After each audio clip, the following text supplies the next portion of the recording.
महाभारत एक ऐसा महाग्रंथ है जो हमें हर काल में सही शिक्षा के साथ सही मार्ग दिखाता है, भले ही वो द्वापर हो, सतयुग या कलयुग। तो महाभारत में हजारों वर्ष पहले लिखी गई घटना से हम वर्तमान हालातों में क्या सीख सकते हैं। हमारी कथा द्वापर काल में उस समय से शुरू होती है जब कौरव और पांडव पक्ष की सेनाएं कुरुक्षेत्र में आमने सामने आ चुकी थीं। युद्ध का शंखनाद हो चुका था। दोनों पक्षों के योद्धा कुरुक्षेत्र के मैदान में एक दूसरे को ललकार रहे थे। इधर हस्तिनापुर के महल में महाराज धृतराष्ट्र संजय से युद्ध भूमि के दृश्यों का सजीव वर्णन सुन रहे थे। संजय धृतराष्ट्र को बताते हैं कि अर्जुन जिस रथ पर सवार है उसके सारथी स्वयं भगवान कृष्ण है और इस रथ को गंधर्वराज चित्ररथ द्वारा भेंट किए गए दिव्य एवं उत्तम प्रजाति के पूर्ण श्वेत अश्व खींच रहे हैं।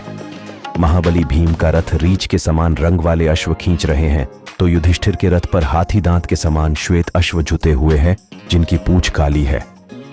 नकुल के रथ की लगाम तोते के पंख जैसे रोएं वाले कंबोज अश्वों से बंधी है और सहदेव के रथ के अश्व तीतर के समान चितकबरे रंग वाले हैं। युधिष्ठिर के रथ पर नक्षत्रों और चंद्रमा के चिन्ह वाला स्वर्ण ध्वज शोभायमान है। अर्जुन की ध्वजा पर हनुमान का चित्र अंकित है। नकुल की ध्वजा पर सुनहरी पीठ वाले हिरण का चित्र है। सहदेव के रथ पर चांदी जड्ढित राजहंस के चिन्ह वाला ध्वज है और भीम के रथ की ध्वजा पर महासिंह अंकित है। कथा के अनुसार राजा पांडु संतान उत्पन्न करने में अक्षम थे, तो माता कुंती ने पांडवों के जन्म के लिए अलग अलग देवताओं की सहायता ली थी।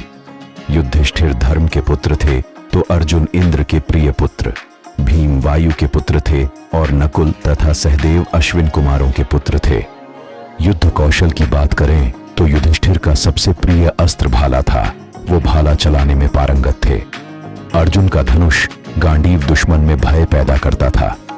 भीम की गदा के प्रहार से किसी का भी बचना असंभव था और नकुल सहदेव की तलवार की धार का सामना करना मृत्यु से सामना करने के समान था। महाभारत में संजय द्वारा वर्णित यह अद्भुत विवरण हमें इस युद्ध प्रसंग को एक ऐसे दृष्टिकोण से देखने को विवश करता है जिस दृष्टिकोण से हम सामान्यता नहीं देखते। पांचों पांडव अलग अलग दैवीय पिताओं की संतान थे। उनके रथ अलग अलग प्रजाति के अश्व खींच रहे थे। उनके रथों पर लगी ध्वजा पताकाएं एक दूसरे से भिन्न थी। उनके लड़ने के हथियार भी एक दूसरे से पूर्णतः भिन्न थे। इतनी विषमताओं के बाद भी उन्होंने बिना किसी वाद विवाद के एक होकर धर्म की स्थापना के लिए युद्ध किया।